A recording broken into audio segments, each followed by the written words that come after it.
We All right. are back. We are, The fantasy gods have returned.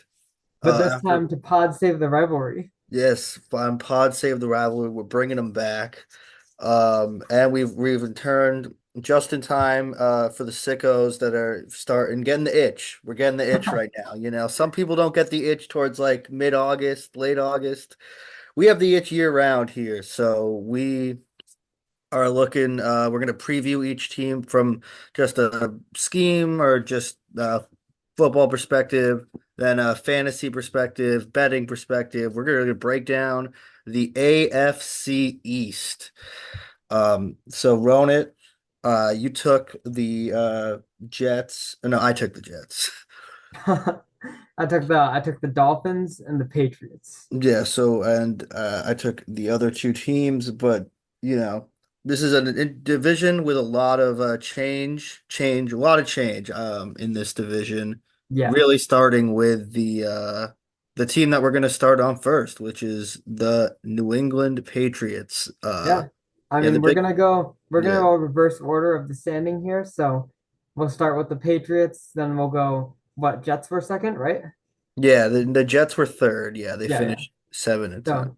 So then Dolphins and then Bills. So that's what we'll be doing here. But we'll start off with the Patriots, and I really want to talk about the Patriots. I've been excited about this because, like you said, a lot of change, and sometimes change doesn't translate to fantasy, but I don't know, man. Change is always exciting, regardless. Like you Hmm. had that one year when everything went haywire, like Le'Veon Bell to the Jets, Antonio Brown like moved on, and Le'Veon Bell sucked. Antonio Brown all Tell of me a about sudden that. was like a criminal, and I mean nothing panned out there, but it's still exciting, man. Like I love talking about like the off-season change, thinking about it. Oh yeah.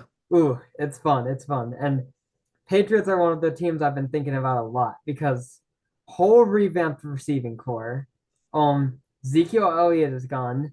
They bring in Antonio Gibson, which I've seen people on TikTok and stuff going crazy over Antonio Gibson on the Patriots. Like I I don't mind taking a flyer on him.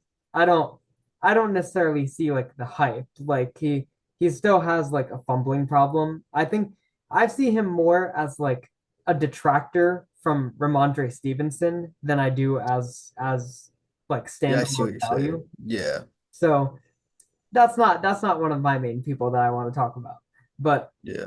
I want to talk about this receiving core for the like first for the most part. They're the big thing to me. I mean, um, you got you got Juju Smith-Schuster still there, but I think he's a bum. Um, you got Kendrick Bourne. I don't even know if he's gonna stay there. I don't know what's going on there, but I'm not excited about him. But the only receiver in that entire room that I'm excited about that's staying there is Demario Douglas, and Hmm. he's someone that you know, the Patriots went out, they drafted like a second round receiver, then a fourth round receiver. Demario Douglas last year, he was a sixth round receiver. So I've been a little weary of Douglas. I've been like, okay, I have him in Dynasty. I'm only in one Dynasty league and I have him in that. And early in the season, I was thinking like I might have to sell Demario Douglas. Like he's a sixth round receiver. They just brought in two higher draft capital receivers. So even though he has like had that like great rookie season, I thought he was maybe just kind of like done because of the draft capital. That is how things go a lot of times in the NFL, unfortunately. But Yeah. then there's been a lot of camp news, Kieran. I don't know if you've heard about all this. Like he's he's been considered like one of the most explosive players at camp for the Patriots. So, Okay. camp can be a little misleading sometimes, but considering what he did last year, coupled with that, coupled with the fact that like Drake May seems to be like building a connection with him, if he was making explosive plays with like Jacoby Brissett, I'd be a little more like, okay, it doesn't matter as much. But he's making explosive plays with the rookie quarterback. I'm now excited for him actually to take a potential step forward this year. Yeah, I like Demario Davis. He was somebody that both from was a very good pickup, useful pickup for Mm, people last year, and in terms of prop betting, was somebody that was the only player on the Patriots that I would even consider betting on last year. mm. So I think and Demario Davis, yeah, Douglas, yeah, yeah, yeah, Drake May and him. That's a QB upgrade, right? Mac Jones was terrible. yeah. So, I like that a lot, for sure. Mhm. I also, but one more thing before we start moving on to other teams, like I definitely want to give some talk about the other receivers too, though. Like Jalen Polk, second round receiver.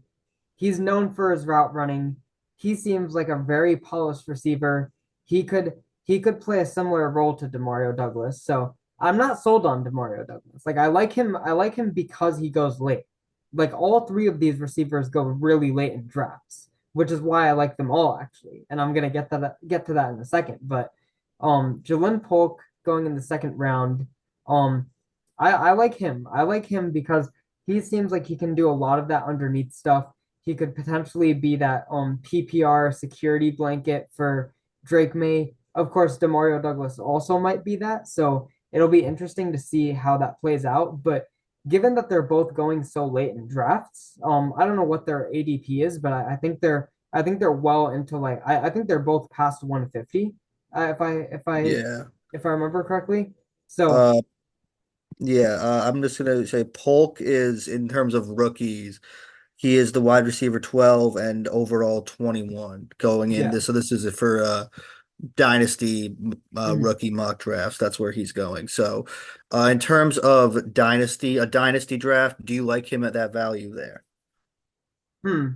I actually I think I like him a little more in redraft, interestingly enough, than Mhm. dynasty. Um, I'm just not super sold on him being like the best dynasty asset available there. Oh, I Yeah, know a lot of people are like, I know people are kind of divided on Troy Franklin, but I know that Troy Franklin sometimes goes as low as him or lower than him usually. And I'd rather have someone like Troy Franklin. Um, I'd rather take a yeah, shot on like I just would the problem with Jalen Polk isn't him. It's the fact that they have Javon Baker. So that's a good segue.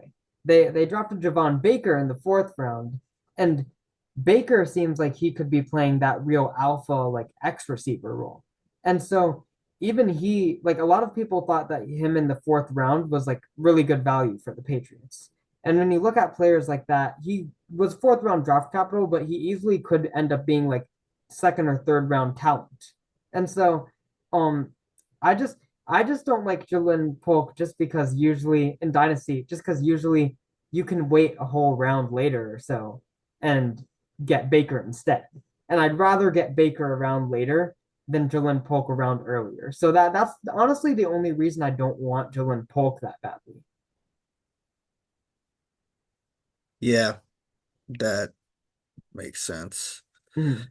So before we move on to the Jets, we're just gonna say their win total is at 5.5 on the season. I'm gonna take under, and I'm not as sold on the offense. Are in terms of I'm not targeting Patriot receivers like you are. Mhm. I think that there's just too much. I mean, listen, Drake May, he he deserved to get picked. He had talent there, so I'm not saying this isn't really a shot at his talent, but the talent around him still isn't there. And for a rookie quarterback, he's going to struggle. Mhm. Um, so I'm not as high on the Patriot receivers quite and I'm not saying you're pumping them up to be anything special, but yeah, Yeah, I mean, I more so just like them at the value they're going. yeah, That's usually how I think of things is like value, like for example, uh Tank Dell. I hmm love Tank Dell. I hate his value right now in drafts. hmm I think he's going way too high with how crowded that Texans receiver room is right now. So, like, I'm thinking of everything in value.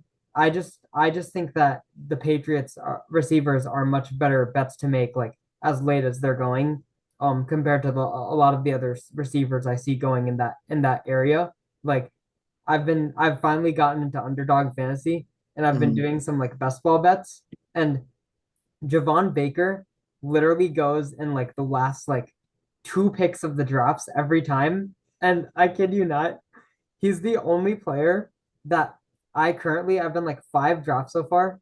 I have 100% Javon Baker exposure just because like I just think that he's such a good bet to like make that late. Like I'm not gonna like you're looking at guys who are like scrubs or like don't really have much opportunity at all. Like someone I just did a draft right before this, and someone took Jalen Tolbert, who has Brandon Cooks and like CeeDee Lamb in the receiving room over Javon Baker. And I'm just like, I'm not doing that, you know? Like if those are the other guys I can get, I'm Yeah. taking Javon Baker every single time. Yeah, that's a good point. So the top fantasy player though on the Patriots. So this is the last thing we'll talk about with them. Ramondre Stevenson. Where do you like him? He's currently going as RB 14 and half PPR. He's one of those guys that is pretty impacted Mhm, by standard versus PPR. He goes up a little bit when it comes to standard. So, but do mhm. you like him at that value? RB Could you four. give me the three, four players going under him?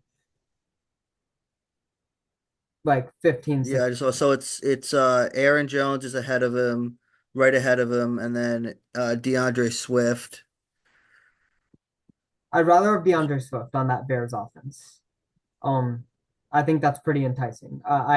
I think Ramondre Stevenson is safer, but I'd rather take the upside with Swift. Yeah, I think Ramondre Stevenson is somebody who you know is going to have a very consistent workload. I mean, we'll see what Gibson looks like, but I think he's, the bell cow, and with a rookie quarterback too. I think they're really gonna uh rely on Stevenson a good amount.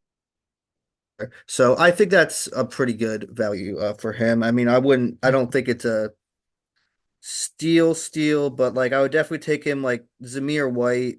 Um, I'd take him over. But yeah, so I think Stevenson is valued pretty about where he should be. Yeah, I think he's near where he should be. I think I'm a little lower on him than 14, Yeah, I think but I'm a little higher I on know we're taking Stevenson. a Yeah. little too long with the Patriots, but I think that's okay because I feel like there's a lot less to talk about with the Jets and Dolphins. I feel like the Patriots and the Bills are the two big teams to talk about in terms of all the change that has happened. But um Yeah. the But last thing I want to say, because usually I'm so fantasy minded, but interestingly enough, I honestly I think I would take the over on the Patriots win total. So I don't know. I The reason why I would take the over is actually because I don't think Drake May starts until like at least week five, week six. I think I think Jacoby Brissett starts the season as the QB, and I think Jacoby Brissett will do a good job. I think they'll win at least. I want to say that they win at least three games under yeah. Jacoby Brissett before Drake May even takes the offense. Yeah, that's actually like Brissett is a more capable backup, and Yeah. I could see it. I mean, it'll probably be close. Like the defense is gonna keep them in games, and their secondary, with Gonzalez coming back this year, uh, for year two, coming back off injury. They should. I mean, they're gonna be a team that's led by the defense. Yeah. But we will now switch over to the Jets. And what the Jets, will start off. What they did, they patched a lot of their holes. They had a full season or a full off season to actually build a team around Aaron Rodgers. And like right before the draft last year, up until then, they didn't even know if they were going to get Rodgers. So there were a lot of holes surrounding him because they had to like, get all his friends over there too, that whole drama. So now they patched up the O-line, or they revamped their O-line, not patched up. They drafted Fashanu in the first round at 10 overall. They got Tyrone Smith in free agency. This is a team that really spent a lot in free agency, and they also brought Tyrod Taylor in. So if Aaron Rodgers does get hurt, and I feel better about drafting Jets receivers weapons this year because it's not going to be Zach Wilson. Yeah. If Rodgers gets hurt, Mhm. so that's my outlook on them as a team overall in terms of fantasy. Or they traded for Hassan Reddick too. So Hassan Reddick, that's a huge acquisition. Their defense was elite last year, like one of the best in the league. They had their talent in the secondary, is a matchup that because they play so much man, it can be really tough for, teams and they play so physical, so that can be tough for teams like the Dolphins to deal with. They play, yeah, just a lot of press man, and they have the talent to where they can get away with that. And it leads their defense to be, hard to game plan for because they just say we're better, more talented than you, and a lot of times they're right. So now in terms of fantasy, I think that Garrett Wilson he's wide receiver 8 right now. He's going so like right around the turn if you're in a 12-man league. He's going like average 11th. Mhm. I think like if I am on that turn, Wilson is one of the guys that I really like to come away with just because he has the potential to be wide receiver 1 with Aaron Yeah. Rodgers. He's going to get the volume. They have the chemistry. So I think if you are there, like if you want to go wide receiver, you have that like he's still in that elite tier of receiver where you could do that. Also, though, if you want to get running back and then go with him, he's capable of being your wide receiver 1 as well. I like Wilson a lot. Obviously, that depends on Rodgers' health. In terms of Brees Hall, he's going. I mean, there's not running back 3. He's going in the first round, right around where Wilson is. So I'm not. I think Brees Hall is good. I don't think that it's an overpay to get him there. He's incredible, but I'm personally not gonna I'm not gonna preach that value. He's right where he should be. Mhm. Somebody that I think is really, really interesting to look at, especially in Dynasty. I also like him in redraft though. Is their third round selection, Yeah. Malachi Corley. Yep. Yep. He is somebody, and I talked about this where they patched up what they were terrible. Their offensive line was awful last year, right? So they revamped it. The Jets had one of the lowest yards after catch in the league, and now some of that was obviously because of bad quarterback play, right? He's not hitting his people in stride. I get that, but they still had a need for Yak, and they drafted the king of Yak. That is what this man is called. Um, the all-time receiving leader at Western Kentucky. And if you look at that depth chart, they got Mike Williams, but who knows how healthy he's going to be. And again, he fills a need. So even if Mike Williams does stay healthy, like there is not much outside of Garrett Wilson that's stopping Corley from getting targets and making an impact right away. He's already gone to house parties with Aaron Rodgers. He's already developing that chemistry with him. And Mhm. for where he's going in drafts, he's somebody who I would target as a either week 1, like see how he does week 1 and then try to get him in the waiver wire, or somebody you take a flyer on. I really like Corley a lot, Mhm. especially, in Dynasty as well. Yeah. Yeah. I don't love him as much as you do, it seems, but he's definitely someone I'm interested in. Um, I have reservations about him. Like, he just doesn't seem like the best like route runner. Like again, Mhm. like more of like a yak guy.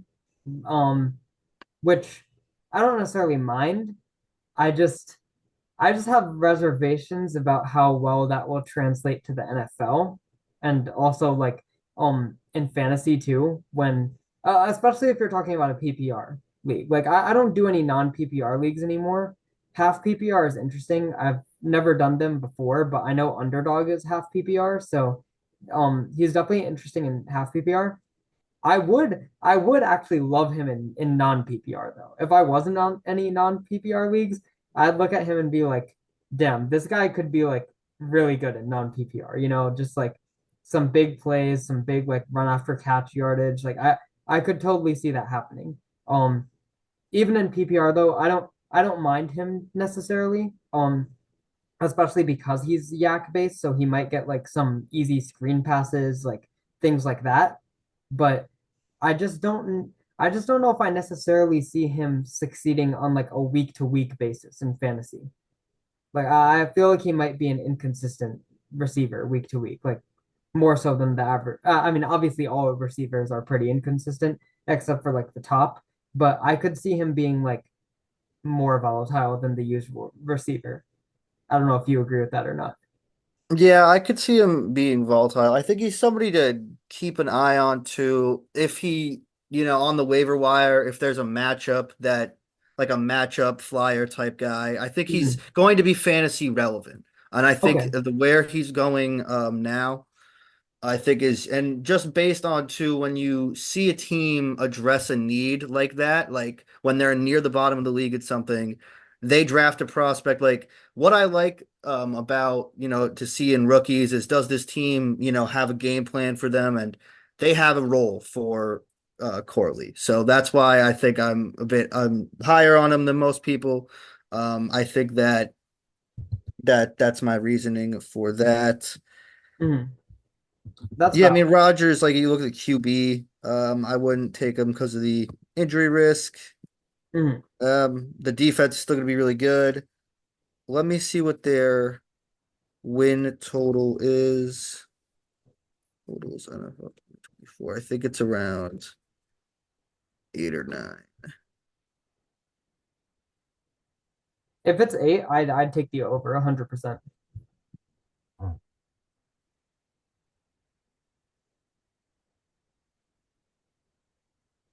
Okay, so right now, oh, it is at 9.5. So yeah, that's I mean, I think they could definitely win.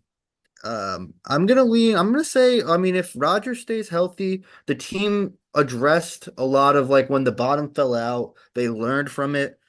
They are much, you know, they added depth not only at QB but at O line too. So they didn't just get like five, or they didn't just upgrade the top end talent in their O line, which they really did, but they also got deeper. Mhm. So yeah, I'm gonna go over 9.5. I think the Jets are going to be very good. They're gonna be a good team. That's valid. The problem is that if I could trust Aaron Rodgers to stay healthy the whole season, I would take the over too. But I don't know. I don't know. I just like personally, it's just a bet I wouldn't make either way. I Yeah, wouldn't bet the over or the under. But if I had to pick one, I might pick the under just because like there's just so much volatility in like I could see a scenario where Aaron Rodgers starts the whole season and is not quite what he used to be because he's already aging and is coming off an Achilles tear and they end up winning like 9 games or something, which would be under. yeah, I could see that scenario happening.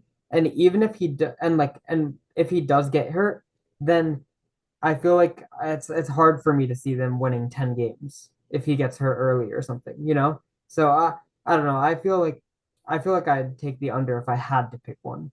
But um next, Garrett Wilson being 14-1 to lead the league in receiving yards is a bet that tickles my fancy a little bit, just because the volume, like, we know that Rodgers is going to pepper him with targets. We know that the volume is going to be there. He's got like the optimal, like, I think if I'm gonna take any shot on Garrett Wilson, it's gonna be like a 14-1. Let's see if he can, like, if everything really clicks. I'm banking on the upper end there with Wilson. So 14-1 is something that may potentially will be on my betting card going if it's into, 14-1, I don't mind that at all. Like yeah. that's I feel like he has a higher chance than one out of 14 to win to end up leading the league in receiving yardage. Like he already, like you said, he already has the target volume, and that's huge in and of itself. So Yeah. I'm definitely okay with that bet. Um, is there anything else you want to add for the Jets or? Now, speaking of leading the league in receiving, the Dolphins have Tyreek Hill, who did that Yeah. last year. Yeah. And so the you focused a little more on the Dolphins. Tell us what you think of them. Um, I don't have a lot to say about him. I just I don't want to take too much time on the Dolphins. I feel like they not a ton has happened. They Yeah, they definitely improved their defense. So, that's good for them and all like they added Jordan Poyer. That's pretty huge. Um Made a couple other big defensive moves. And then in terms of like draft and offseason for the offense, I mean, most of it's looking the same. You still got Raheem Mostert um and Devon A-Chain. Um sure, they brought in like Jalen Wright. People are like going crazy over Jalen Wright. He's another one where it's like I've seen a lot of hype around him. I'm not sold on it. Like it's again, there's two running backs like cemented above him in the depth with Raheem Mostert and Devon A.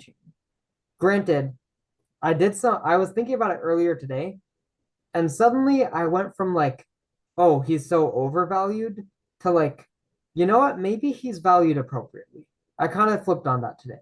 I still definitely don't think he's a value at where he's going. But um it is just the fact that like Mostert has been injury prone his entire career. Devon Achane in one season was injury prone.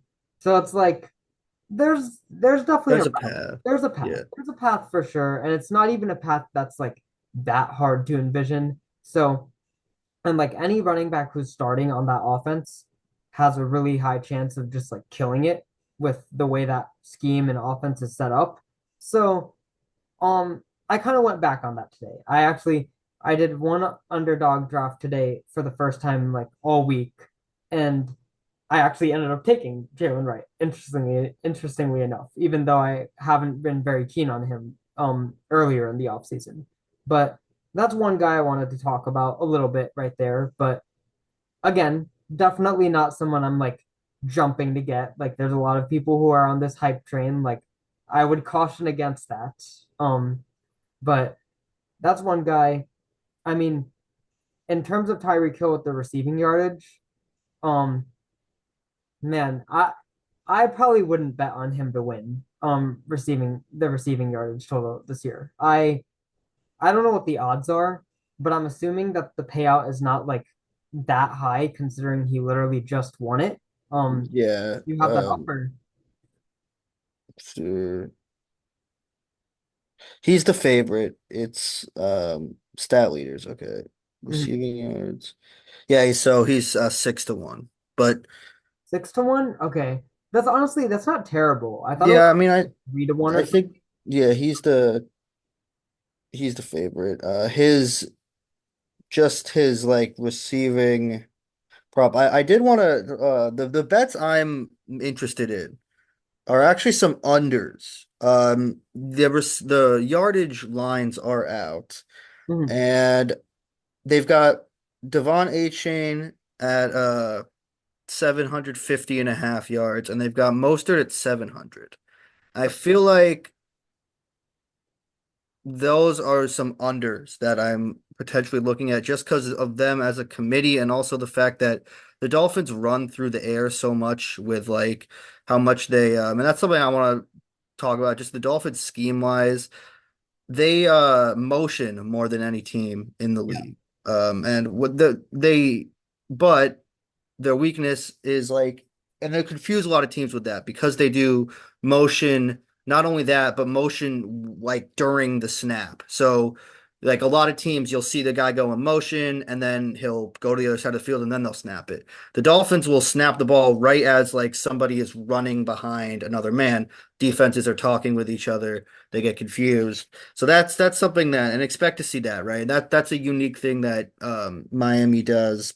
But they get bodied by physical when you take that space away when teams play press. It's really hard for them to break that, and they didn't really address that need for me. They Hmm. didn't go and become that much more, physical. In fact, they lost. and this is on the defensive side of the ball, but still matters. Like when you're talking about team identity, like they lost maybe their most physical player in Wilkins. Yeah, So that's fair. I not and but I think Waddle and Hill like they're studs. Like they're gonna get well, the one fantasy value though I do like. So I want to ask you so two things. One, I'll get your thoughts on A-Chain and Mostert, like draft value and in terms of their yardage line. And also I think Tua going as like QB 13 or outside of the top 10 in drafts is ridiculous. I get the health narrative, but Mm, there's a guy who when he's healthy, like there is not really much of a better QB fantasy offense to have. Like, yeah, yeah.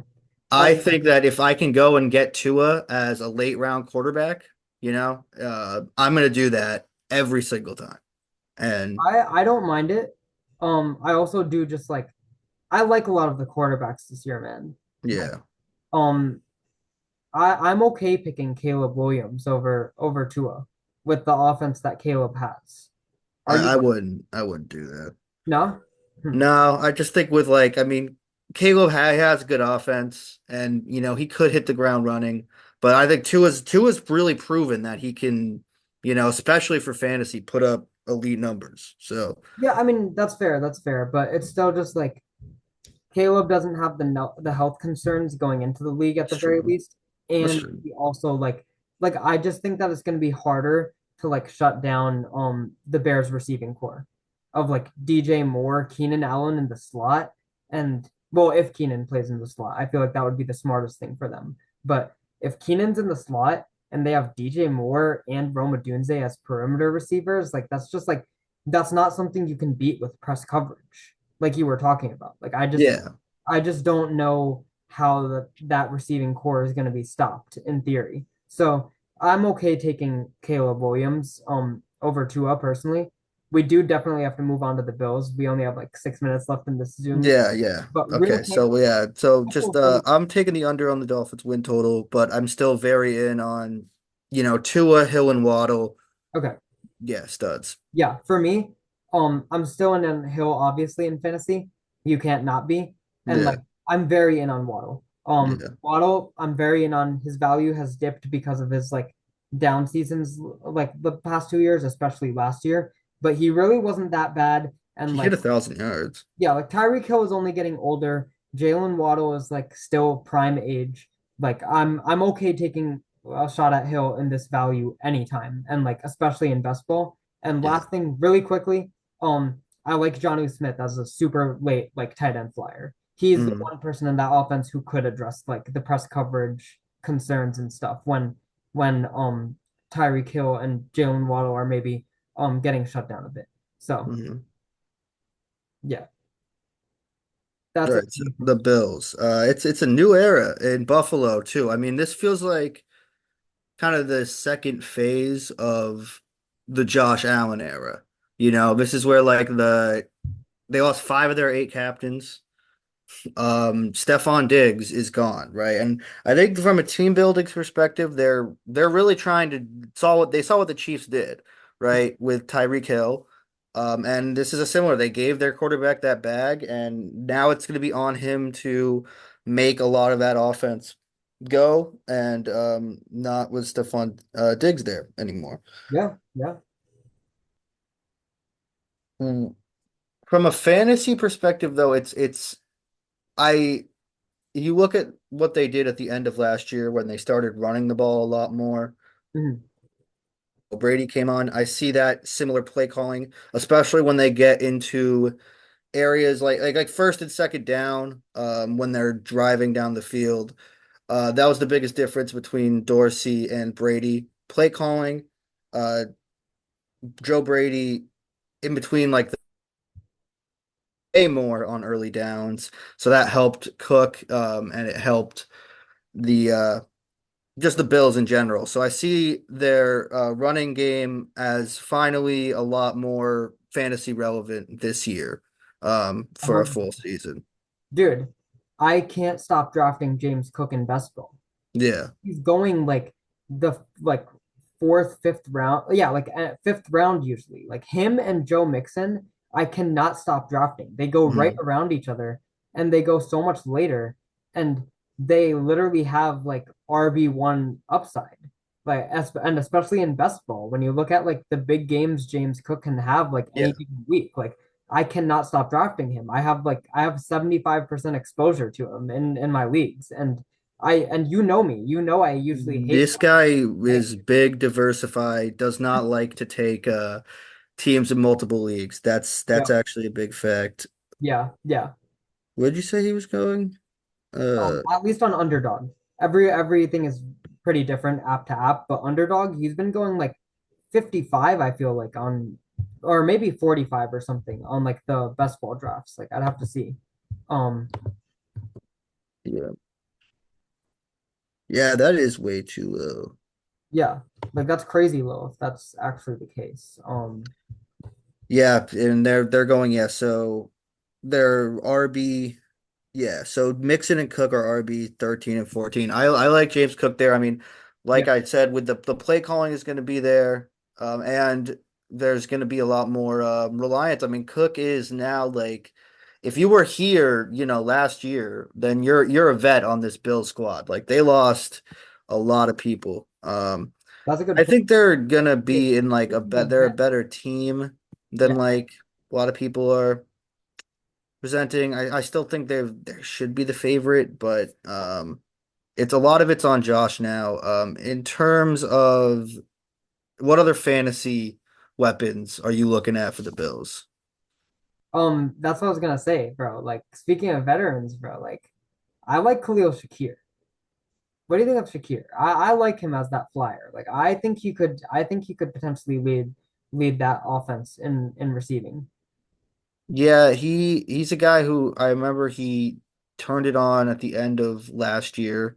Yeah. And this it's gonna be just interesting without Diggs how the offense shapes out. I think my fear with the Bills is that they kind of get like a Chiefs thing where it's hard to invest in one receiver because the ball's going to be spread out so much. Like I Josh think Allen that is, could be the case for sure. yeah. I So could totally see that. yeah, Also we got a minute left, so let's speed run this shit, bro. What other you like any receiving weapons there? Oh, Dalton Kincaid, of course, I just realized. Kincaid. Yeah, I think he's elite tight end Yeah, yeah. for I like him sure. where he's going. I think he's appropriately valued. What do you think of Keon Coleman? Yeah, Keon Coleman, not, but you've thought about Keon Coleman more than I have. What's your take on him? Well, I mean, I still like Lad McConkey a lot more. That's what you're referencing. I was Yeah, completely torn on who to take in Dynasty. I went yeah. Lad easily by the end of it. I was like, I just have to. I think he's like he's a much better route runner. Like, Yeah, there's a big like I mean vacancy there. yeah. And again I think they knew like that they were gonna draft him when they traded back. But I agree. But back to Keon Coleman. I don't love him in fantasy. I don't dislike him. You see what Josh Allen did with Diggs and everything, but um I don't like love him necessarily, but he is going really late this season. So I if there's a year to take